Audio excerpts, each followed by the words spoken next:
Under the shadow of Buckingham Palace's towering facade, a chill hung in the air that no one could quite explain. It was the kind of cold that went deeper than the winter wind. Staff hurried down carpeted corridors, their voices hushed, their eyes darting toward closed doors where lights spilled out in thin, sharp lines. Something had happened, something big. This wasn't the usual gossip that flitted between footmen and aides about who had worn what, or which royal had caused a minor scheduling nightmare. This was heavier, palpable, the kind of incident that, if whispered about in the wrong circles, could become a roaring scandal that even the palace's iron-tight press machine couldn't contain. Inside those walls, the royal family prides itself on a singular rule: whatever happens within, stays within. Disputes, however heated, are to be smoothed over before the sun sets, the morning papers blissfully unaware. But on this day, that unspoken pact had been ripped apart. An invisible crack had split the royal household, one that couldn't be plastered over with polite smiles or choreographed public appearances. And at the heart of it were three people: Catherine, Princess of Wales; Prince William, heir to the throne; and Tom Parker Bowles, the son of Queen Camilla. Before we continue, please hit the like button, subscribe to the channel, and turn on the notification bell for updates. If you've ever seen Catherine in public, you'll know she is the picture of composure. Her smile is warm but controlled, her posture poised without stiffness, her every move reflecting a woman trained to represent the monarchy without fault. But those who know her well also know she is not a woman who breaks easily. It takes a lot to shake her. And that day, someone had done just that. The altercation didn't happen in front of cameras. It didn't unfold at a grand state event with guests in glittering gowns and tailcoats. It happened in a quieter moment, away from the public eye, during what should have been an ordinary day inside the palace. Yet the aftermath would be anything but ordinary. A casual interaction had spiraled into something ugly, cutting deeper than mere words. And for Catherine, those words weren't just disrespectful. They were calculated, sharp-edged enough to wound. Tom Parker Bowles, perhaps emboldened by his position as the Queen's son, had crossed an invisible line that no one, not even the blood royals, should dare to cross. It began innocently enough. The palace was bustling with preparations for an upcoming charity gala. Staff were coordinating guest lists, confirming menu selections, arranging seating plans that, as always, had to navigate decades of unspoken feuds and rivalries. Catherine had been in one of the side rooms, reviewing the final touches with her aides. She moved from table to table, examining floral arrangements, asking precise questions about the lighting, her tone gentle but firm. She was in her element, balancing elegance with efficiency. That's when Tom entered the room. Those who saw it described a subtle shift in the air, the kind that makes you instinctively pay closer attention. He strode in with the confidence of someone who believed he belonged wherever he went. On most days, his visits to the palace were unremarkable: an occasional lunch with his mother, a drop-in to attend a family meeting, perhaps a shared drink with a few of his old friends in the royal circle. But on this day, his mood was different. There was an edge to his voice, a tightness in his jaw. What happened next is the subject of multiple versions, but the core details remain consistent. A conversation turned into a critique turned into mockery, and mockery slid into something harsher. Tom's words, cloaked in a half-smile and feigned casualness, were not the kind of teasing that could be brushed aside. They struck at Catherine personally, about her background, her role, her suitability in certain situations. The words were designed to sting, and they did. Witnesses saw Catherine pause, her hand tightening around the pen she was holding. She didn't snap back. That wasn't her way. She simply met his gaze for a moment, the kind of quiet stare that carries a warning. If Tom had stopped there, perhaps the day would have ended differently. But he didn't.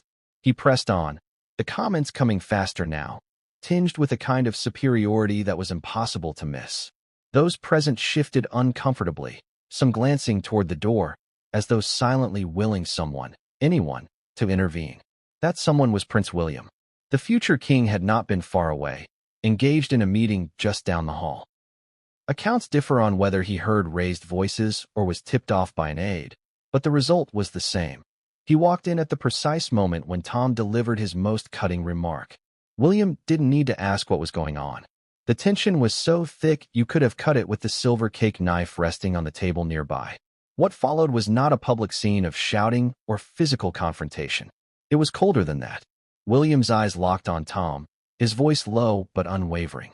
Words were exchanged, private, deliberate, final. Staff in the vicinity said the temperature of the room seemed to drop. Tom attempted to defend himself, but whatever he said only seemed to deepen William's resolve. Catherine remained silent, her chin slightly lifted, her gaze fixed on some invisible point across the room. Minutes later, the palace machinery was in motion. Discreet calls were made. Security staff. Not the ceremonial guards in red coats, but the quiet professionals who blend into the palace's daily rhythm, were informed. Tom Parker Bowles would be leaving, and not just for the day. He would be escorted out and informed that his presence at certain royal events would no longer be welcome until further notice. Inside the palace, word spread like wildfire. Some were stunned, others privately relieved. Few were surprised that William had taken Catherine's side. He always did, but the decisiveness of his action left an unmistakable mark. This wasn't a temporary cooling-off period. It was a statement. And yet, outside those gilded gates, the world went on unaware. No headlines screamed the news. No royal watchers picked up the scent, at least not yet. But the truth was already pulsing through the palace's veins, carried in whispered conversations and knowing glances. The future of the monarchy had just drawn a line in the sand, and someone close to the queen herself had been pushed across it. What made this more explosive was the relationship dynamics at play. Queen Camilla, fiercely protective of her children, would not take this lightly. William, equally protective of his wife, would not back down. And Catherine, the woman caught in the middle, would once again bear the weight of a scandal she hadn't created. In the hours that followed, an uneasy stillness settled over the palace. Tom was gone, escorted to his waiting car. Catherine returned to her duties as though nothing had happened, though those who knew her best noticed the quiet steel in her eyes. William, for his part, retreated into meetings, emerging only when necessary. Camilla, sources say, made her feelings known behind closed doors, her voice sharp, her tone controlled but laced with anger. This was not just a family disagreement. This was a fracture that reached into the very heart of the monarchy's image. For decades, the Windsors had maintained that unity, real or not, was non-negotiable. Now, that unity was in question. And as we begin to peel back the layers of what led to this unprecedented moment, we'll uncover not just the details of a single confrontation, but the years of subtle tensions, unspoken resentments, and clashing loyalties that brought it to a head. Because this story isn't only about the day Tom Parker Bowles was shown the door, it's about why he never saw it coming. To understand the full weight of that moment in Buckingham Palace, you have to see the history that had been building quietly for years. This was not an isolated burst of temper or an unfortunate misunderstanding. It was the culmination of a long, slow erosion of trust between two very different worlds, one represented by Catherine and William, the other by Camilla and her children. For all the polished smiles in public, those who worked closely with the royals knew that beneath the formal courtesies lay an undercurrent of rivalry, sometimes subtle, sometimes sharp. Tom Parker Bowles was not a palace fixture in the traditional sense. He wasn't an official royal, but by virtue of his mother's position, he moved in circles that most outsiders could only imagine. He could stroll past the palace gates without a second glance from security. He was on first-name terms with the staff, and he often appeared at family gatherings, even those the press never knew about. He was a food critic by trade, a writer with a certain charm, but also someone who carried himself with a confidence that could tilt into arrogance when he felt challenged. Friends described him as witty, quick to make a joke at someone else's expense, and not always aware or concerned when that joke went too far. Catherine, on the other hand, came from a completely different world. She had fought for her place in the royal family through composure, grace, and a willingness to learn the intricate dance of protocol and public expectation. Her reputation was built not on flash or controversy, but on consistency. She knew that every word, every gesture, every glance could be magnified 100-fold in the press. And so she had mastered the art of restraint. But restraint should never be mistaken for weakness. That was the miscalculation. In the weeks before the incident, There had been a series of small but noticeable tensions between Tom and Catherine. At a private family dinner, he had made a comment about how much attention the media gave her compared to others, an offhand remark, but one that landed awkwardly. At another gathering, he reportedly teased her about her schoolgirl politeness, implying it was more an act than genuine. Catherine had smiled through it, as she often did, but William had not missed the slight tightening of her lips, the faint shift in her posture. These were not moments that made headlines. They were the kinds of undercurrents that palace insiders noticed, the kind that quietly accumulate until a line is crossed. And on that day in the palace, in the middle of preparations for a major event, that line was obliterated. Those who were in the room recall the shift in Catherine's demeanor. She did not raise her voice. She did not retaliate with her own cutting words. But her stillness became its own kind of statement. Her gaze met Tom's, unwavering, not with anger, but with something colder, disappointment, perhaps even pity. That was when William entered, and the dynamic in the room changed in an instant. William had the kind of presence that silences a space without the need for shouting. He walked in, assessed the scene in seconds, and his focus narrowed on Tom. There was no smile, no polite pleasantries. He stood beside Catherine, an unspoken show of solidarity. The exchange that followed was not long, but it was enough to make clear that the situation had moved beyond repair. Tom tried to pass his comments off as banter, claiming Catherine was too sensitive or taking it the wrong way. William's reply was quiet, measured, and final. This was not how anyone, family or otherwise, would treat his wife. It is said that William's voice never rose, but the firmness in it left no room for negotiation. Within minutes, arrangements were underway for Tom to leave. The palace operates on precision in moments like this. Aides moved swiftly, ensuring the departure would be discreet. Tom was informed that he should collect any belongings, and that his access to certain areas would be restricted going forward. When he left, it wasn't through the grand entrance. It was through one of the quieter exits used for staff and lesser-known guests. A detail not lost on those watching. The sight of Camilla's son walking out that way sent ripples through the palace corridors. For staff who had served under multiple reigns, it was a rare thing to see such a decisive act carried out so quickly. But if William's action was swift, the political and emotional fallout promised to be anything but. Camilla, who had fought her own battles to be accepted into the royal fold, would not take kindly to seeing her son treated in this manner. Her loyalty to her children had always been fierce, and this incident threatened to drive a wedge between her and the heir to the throne.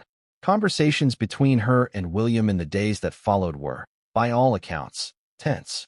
Some insiders suggest that even King Charles found himself caught in the middle, forced to balance his wife's fury with the reality that his son's decision was, in many eyes, justified.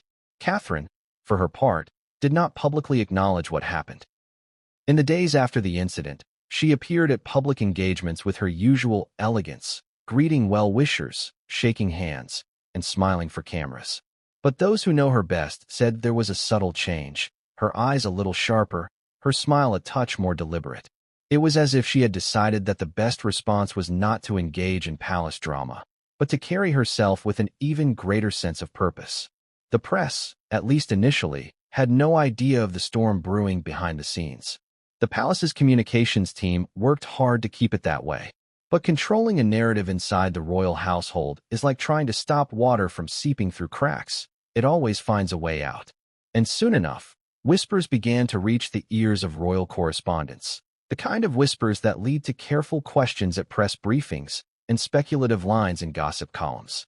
In the grand scheme of royal history, moments of conflict between family members are not new. But what set this incident apart was how publicly decisive William's action had been inside the palace, and how personally it was tied to Catherine.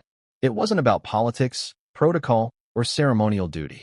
It was about respect, about protecting the person who would one day stand beside him as queen. And in the monarchy, where every move is scrutinized, that kind of personal stand carries enormous weight.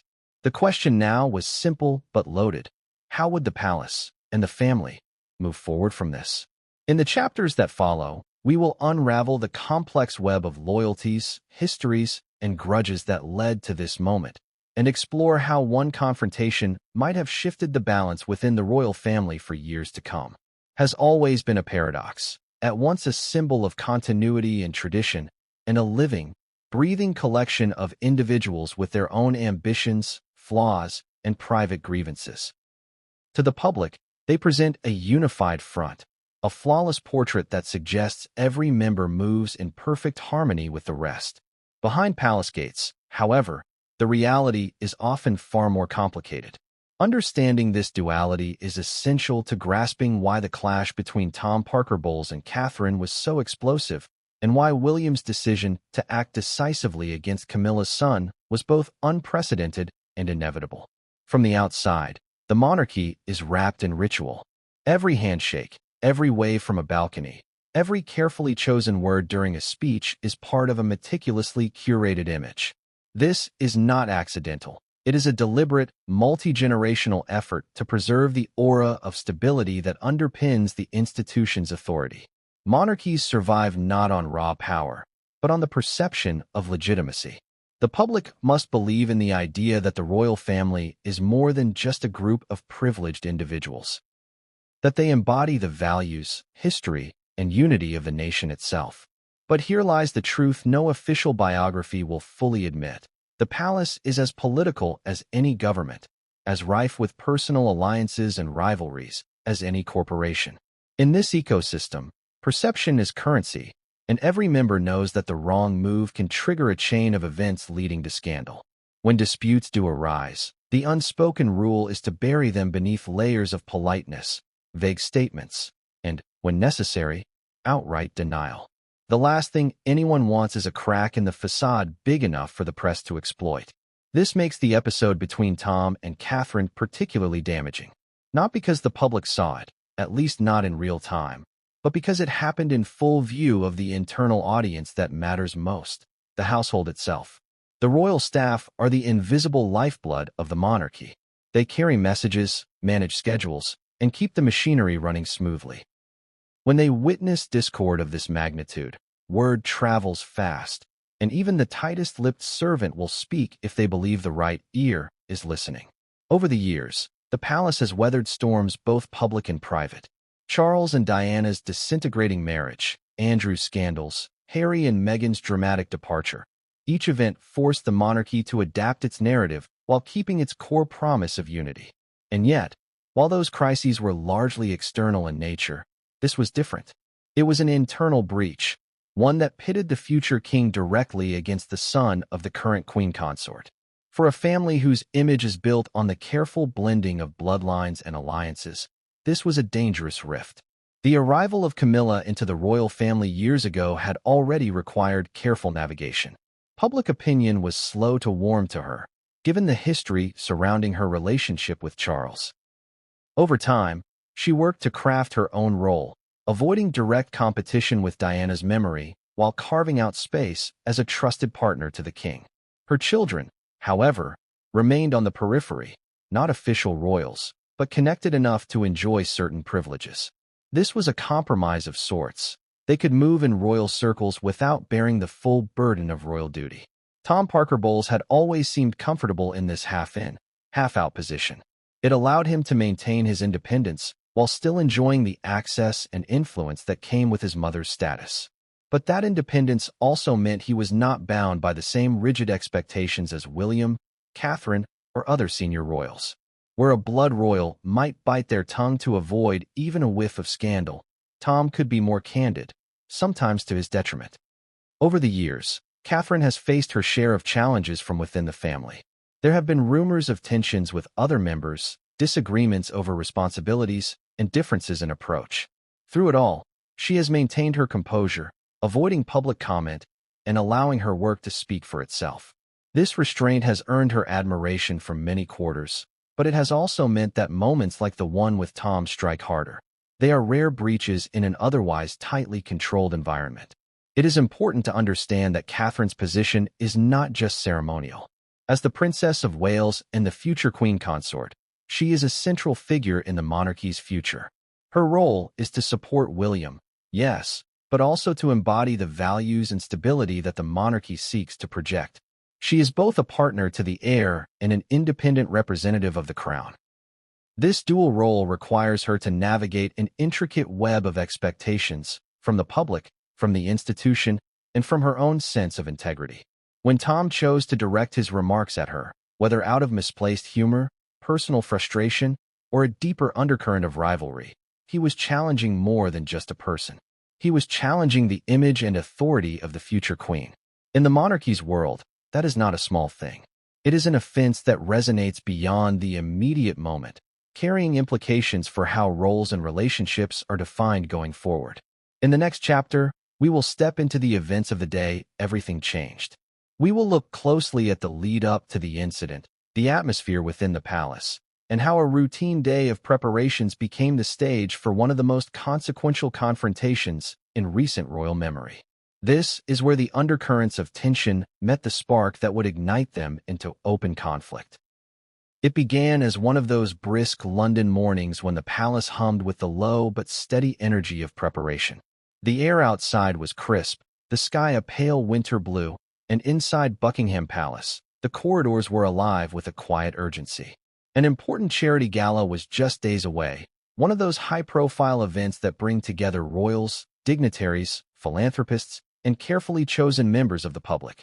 Catherine was at the center of it all, overseeing the final touches with the precision of someone who knows that every detail, no matter how small, could become the focus of public attention. The palace was a maze of movement that morning. Footmen carried trays of floral samples between rooms.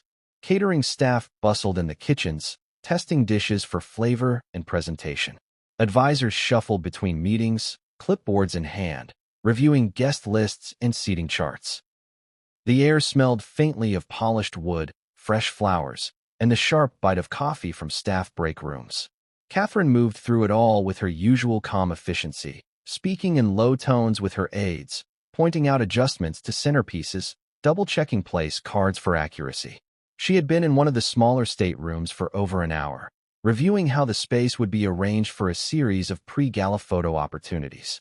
It was a warm, sunlit room, with high ceilings and golden trim that caught the light in a way that made everything look just a little more regal. The atmosphere was calm but focused.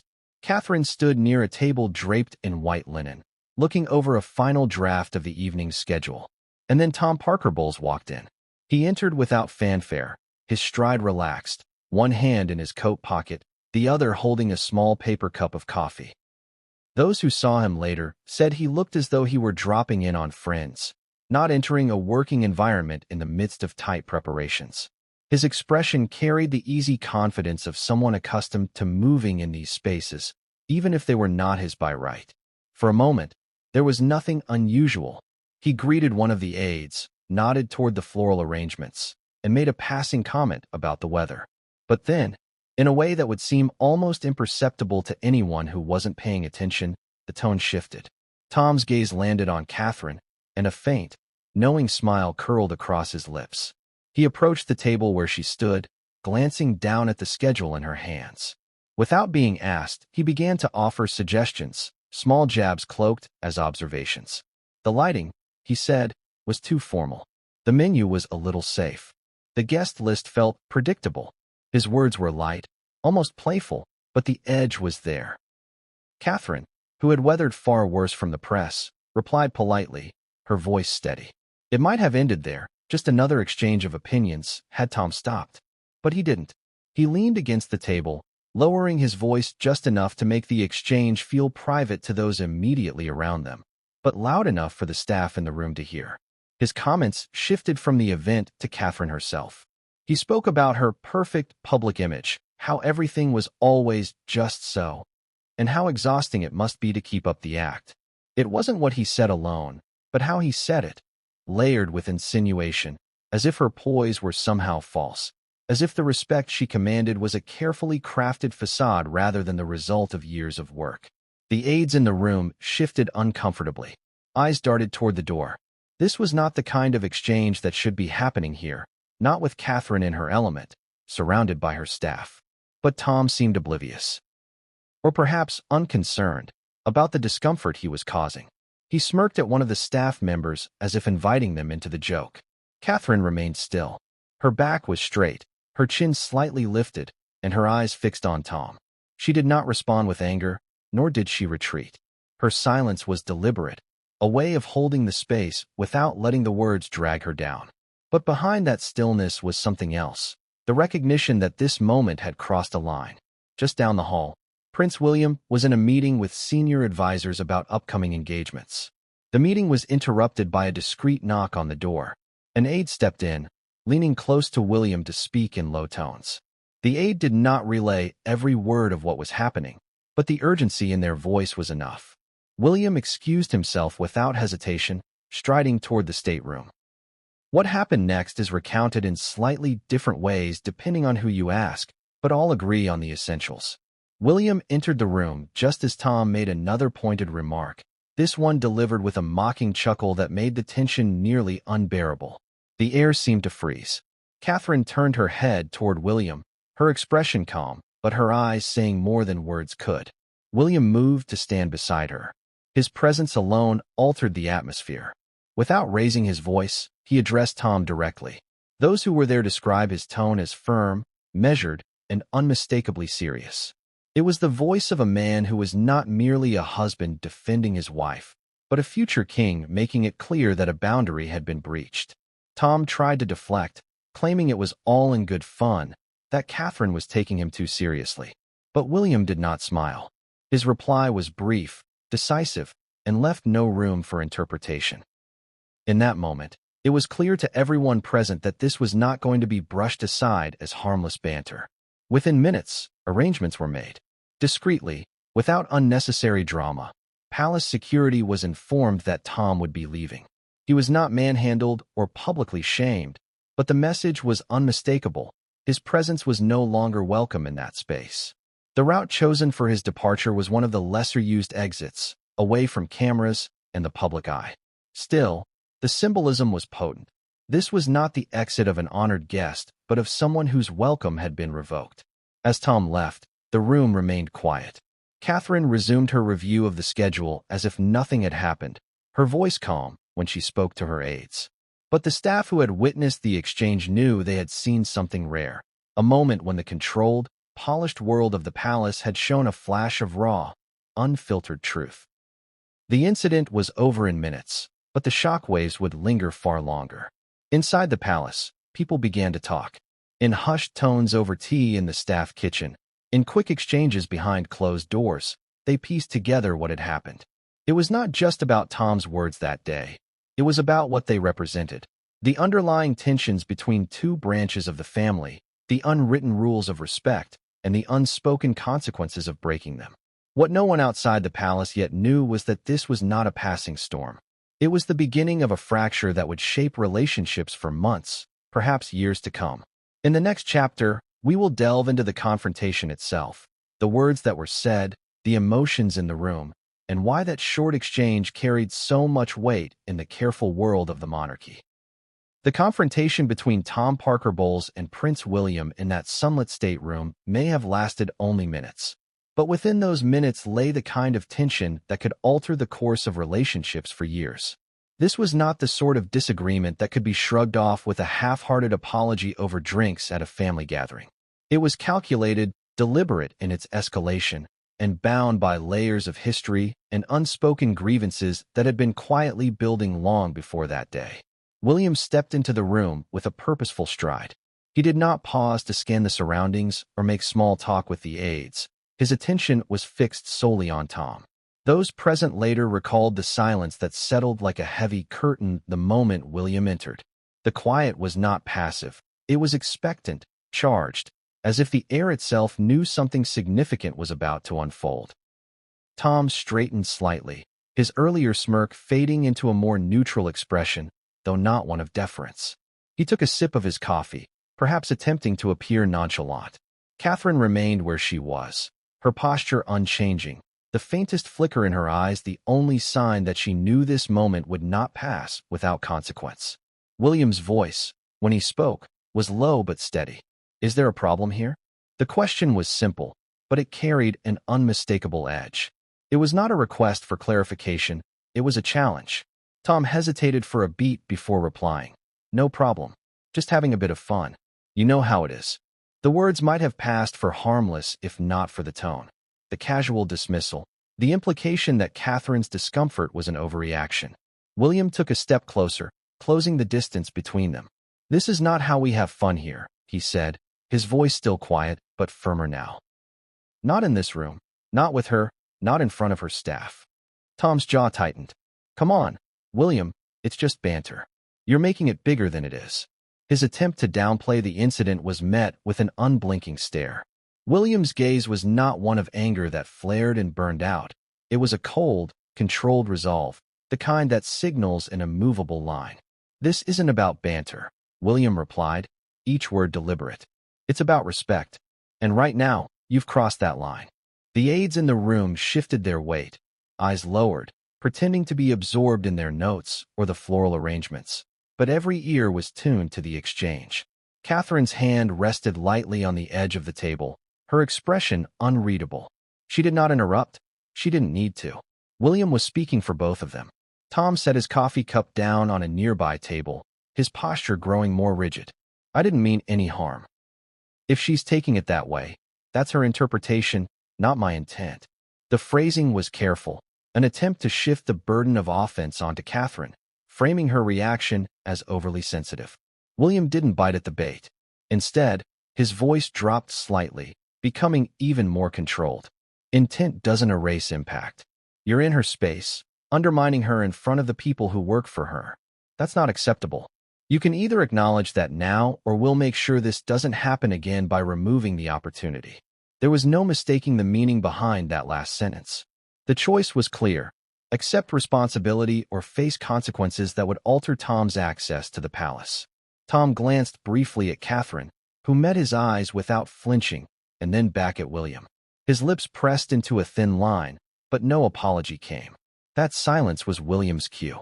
He turned slightly, signaling to an aide positioned near the doorway. The aide nodded, disappearing into the hall. Within moments, two members of the discreet security team entered, plainclothes, calm, but with the kind of presence that left no doubt about their purpose. They positioned themselves near the doorway, waiting. William spoke again, his tone final. "You'll leave for today. We'll speak again when you've had time to think about how you want to be in this space." Tom's expression shifted into one of controlled frustration, his pride clearly stung. He gave a curt nod, muttered something under his breath that no one quite caught, and moved toward the door. The security team fell and stepped a few paces behind, not touching him, but ensuring the path was clear and the departure swift. When the door closed behind him, the room seemed to exhale. Catherine turned her attention back to the schedule on the table, speaking quietly to one of her aides about the timing of the speeches at the gala.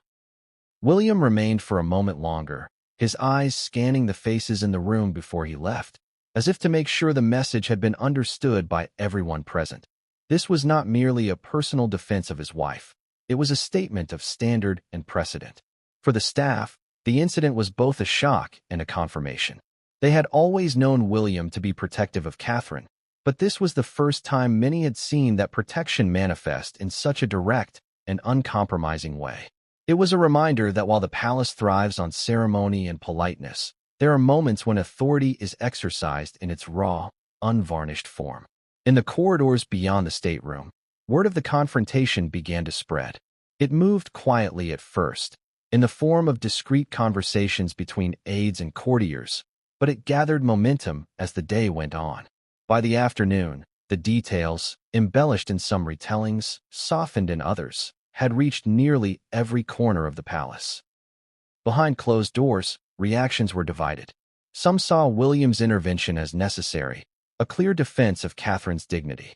Others worried about the ripple effects, how Camilla would respond, how this might strain the already delicate balance between the heir and the queen consort. A few even speculated whether the confrontation would make its way to the press, though all agreed that if it did, the official palace line would be one of complete denial. Meanwhile, Tom's departure from the palace was handled with precision. He was escorted through a quieter set of hallways, avoiding the main entrances and the prying eyes of photographers who occasionally loitered nearby. The car waiting for him was unmarked, and the driver made no unnecessary stops. It was a quiet exit, but inside the palace, it resonated loudly. William returned to his meetings later that afternoon, his demeanor outwardly calm. But those who know him well said there was a set to his shoulders, a deliberate stillness that only appears when he's made a decision he has no intention of revisiting. Catherine continued her preparations for the gala as though the morning's events had never happened, but there was a subtle shift in her posture, a quiet assurance that she was not standing alone. The confrontation had ended, but the consequences had only just begun to take shape. In the next chapter, we will step into the immediate aftermath within the palace. The conversations behind closed doors, the maneuvering by key players, and the first signs that this was not going to fade quietly into the background. This was the kind of incident that would leave marks long after the words themselves were forgotten. Prince William's decision to step into the confrontation with Tom Parker Bowles was not a moment of impulsive emotion. It was a calculated move by a man who, from the day he was old enough to understand his position, has been conditioned to measure the weight of every action against its potential consequences for the monarchy. To the casual observer, it may have seemed like a husband defending his wife, but inside the palace, it was understood as something more. This was the heir to the throne asserting his authority, both as a future king and as the guardian of the dignity of the woman who would one day be queen. William's temperament has often been described by those who know him as a balance of his parents' most defining traits. From his mother, Princess Diana, he inherited an instinctive empathy and a fierce protectiveness toward those he loves. From his father, King Charles, he learned the importance of strategy, restraint, and understanding the long game. These qualities do not always sit comfortably together, but in moments of crisis, they combine into a style of leadership that is measured yet decisive. The moment he entered the stateroom and saw Catherine's poised but firm stance, he understood more than just the surface of what was happening. He could read the tension in her eyes, the slight stillness in her body, the way the staff were avoiding looking directly at Tom. Years of experience in public life had trained him to pick up on these subtle signals, and what he saw told him that this was not a fleeting disagreement. It was a breach of respect that could not be left unanswered. William's intervention was immediate, but it was also careful. He did not raise his voice or create a spectacle. His tone was controlled, his body language deliberate. He positioned himself beside Catherine, creating a united front that was as much about optics as it was about support. This positioning was no accident. In palace dynamics, where power is often communicated through subtle cues, standing beside someone, rather than in front of or behind them, signals equal standing and solidarity. In addressing Tom directly, William was not just confronting him about the words spoken in that room. He was addressing a pattern. There had been other moments, less public within the family, where Tom's humor had edged into territory that undermined Catherine. These moments had been tolerated for the sake of family peace, but William had kept count. The confrontation in the stateroom was simply the point where the tally reached its limit. After Tom was escorted from the palace, William remained in the room for a short while. He did not return to his meeting immediately. Instead, he walked with Catherine to an adjoining corridor, speaking quietly with her away from the ears of staff. Those who caught a glimpse of them said his expression was firm but calm, his gestures deliberate.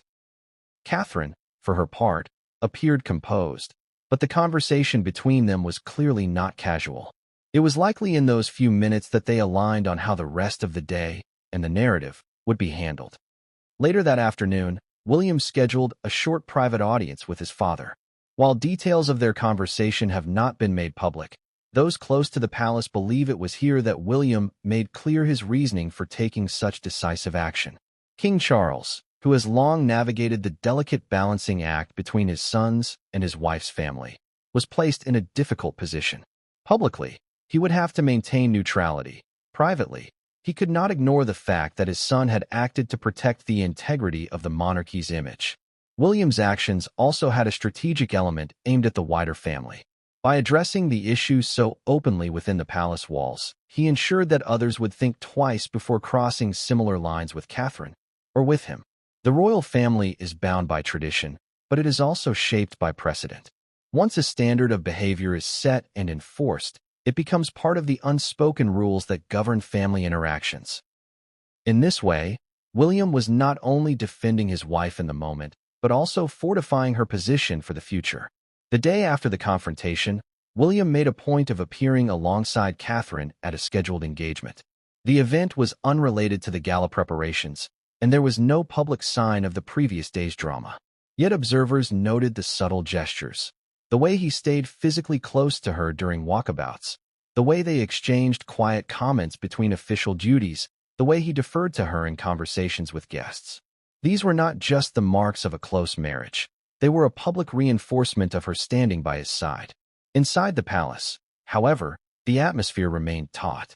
Camilla had been informed of her son's removal, and though the details of her initial reaction are closely guarded, it was widely believed that she was displeased. For William, this was an anticipated consequence. He knew the move would strain his relationship with his stepmother, but he judged that the alternative, allowing the incident to pass without action, would be far more damaging in the long run. This willingness to absorb short-term discomfort for long-term stability is one of William's defining leadership traits. He understands that the monarchy's survival depends on the perception of strength, not only from the monarch, but from the entire senior line. In his mind, defending Catherine was not merely a personal choice, it was a royal obligation. Allowing her to be undermined would have set a dangerous precedent, one that could ripple outward and embolden others to chip away at her authority. By the week's end, the confrontation had become part of palace lore. It was discussed quietly among staff, referenced indirectly in conversations between senior aides, and, inevitably, speculated upon by those outside the immediate circle. William, however, had already moved on to the next set of duties, confident that the message had been sent and received. In the next chapter, we will turn our attention to the immediate fallout inside the palace, how staff realigned themselves in the wake of the incident, how Camilla's influence came into play, and how the corridors of Buckingham Palace became a silent stage for one of the most delicate family power plays in recent memory. This was the point where the incident stopped being a moment and started becoming a shift in palace dynamics. The palace has its own rhythm, a quiet pulse that beats steadily beneath centuries of tradition.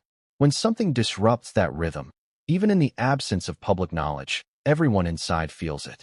After Tom Parker Bowles was escorted out of the building, Buckingham Palace did not explode into chaos. It never does. But the shift in atmosphere was immediate and unmistakable.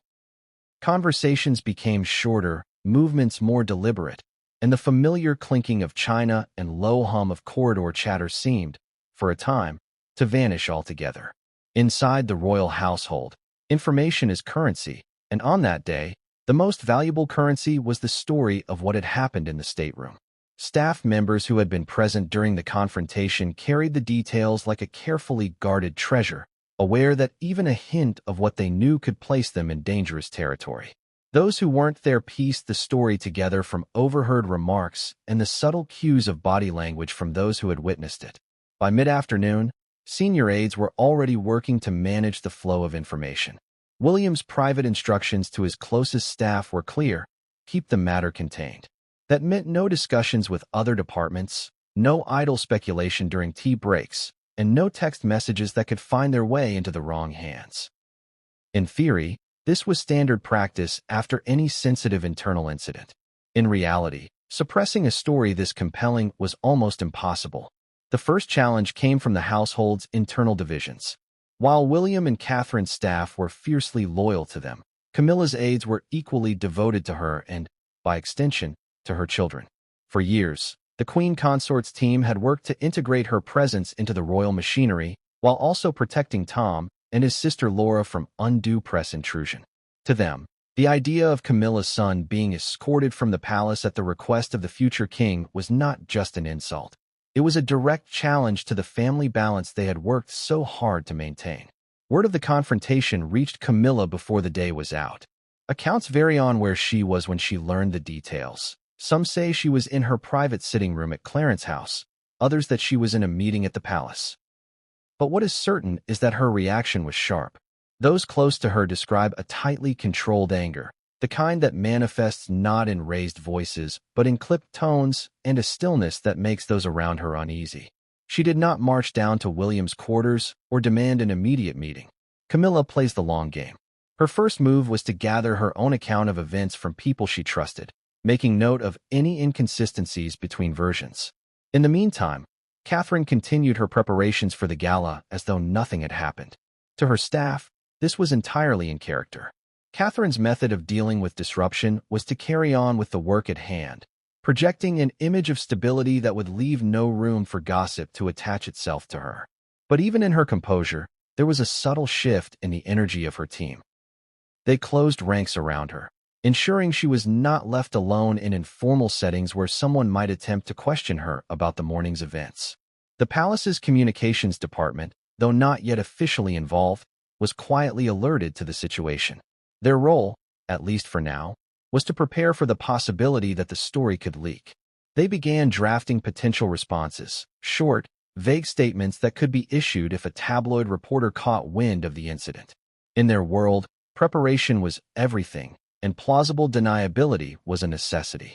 One of the more immediate consequences of the confrontation was the subtle realignment of allegiances within the household. Some members of staff, particularly those who had worked closely with Catherine over the years, viewed William's action as a justified defense of her dignity. To them, the move reinforced the belief that the couple operated as a united force. Others, particularly those with long-standing ties to Camilla's circle, saw the incident as unnecessarily heavy-handed. For them, Tom's removal was an escalation that risked creating a rift where diplomacy could have sufficed.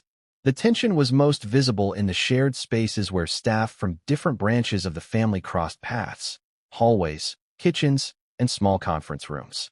Conversations between members of William's and Camilla's teams became more formal, the casual warmth replaced by a polite coolness. Meetings that had once been collaborative now carried an undercurrent of caution, each side wary of saying something that could be interpreted as taking a position in the conflict. Behind closed doors, William met with his father again, this time in the presence of a small number of senior advisors. While no transcript exists of their conversation, those familiar with palace dynamics believe the discussion centered on how to prevent the matter from becoming a recurring source of tension. King Charles was in a delicate position. On one side was his eldest son, whose authority as heir was not to be undermined. On the other, his wife, whose personal loyalty to her children was unwavering. Balancing these competing loyalties required not just tact, but foresight. Camilla's eventual private conversation with William was, by all accounts, cordial but pointed. She expressed her displeasure at how the matter had been handled, framing it as an overreaction that could have been addressed in private without public removal. William, maintaining his composure, reiterated that his responsibility was not only to Catherine, but to the respect owed to her in any professional setting within the palace. The exchange ended without resolution, but with an unspoken understanding. This would not be forgotten. As the days passed, the incident began to take on the qualities of palace legend. Staff spoke of it in careful code, referring to that morning or the scheduled meeting as shorthand for what had occurred. The details shifted subtly depending on who told the story, but the essence remained the same. The heir to the throne had drawn a line in the sand, and the son of the queen consort had been on the wrong side of it. This shift was felt even in the smallest interactions. When Tom's name came up in conversation, there was often a pause before anyone responded. His presence at upcoming events became a question mark. Would he attend the gala after all? Would his appearances at family gatherings be curtailed? Officially, nothing had changed. There had been no public statement, no formal announcement. But within the palace, the change was real and palpable. In the next chapter, we will explore how Queen Camilla herself navigated the fallout. Not only as a mother defending her son, but as a senior royal tasked with maintaining the public image of unity. Her response, both privately and in the subtle choreography of public appearances, would shape the course of the tension between her and William in ways that few outside the palace would ever fully see.